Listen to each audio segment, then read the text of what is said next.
शहद का एक कतरा जमीन पर गिर गया। एक छोटी सी चिमटी आई और उसने शहद के कतरे से थोड़ा सा चखा। उसे बड़ा मजा आया। उसे काम से जाना था, तो जब वो जाने लगी तो उस शहद का मजा उसके मुंह में मजीद पानी लाने का सबब बना।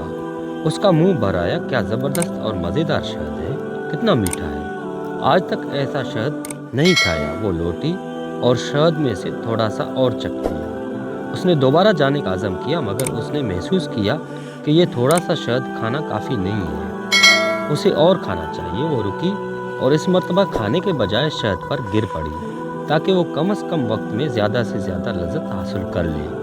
वो चींटी शहद में गोताजन हो गई और लुत्फ़ अंदोज़ होने लगी, मगर अफसोस कि वो शहद से बाहर ना निकल सकी। शहद की चिकनाई की वजह से उसकी पैर ज़मीन से चिपक गए थे और उसमें इन्हें हिलाने की ताकत ना रही। वो शहद में रह गई, यहाँ तक वो उसी में ही मर गई। उसकी लज्जत अंदोज़ी ने शहद को उसकी कब्र में तब्दील कर दिया। एक दाना का कौल है, दुनिया शहद के एक बड़े कतरे के अलावा कुछ और नहीं है।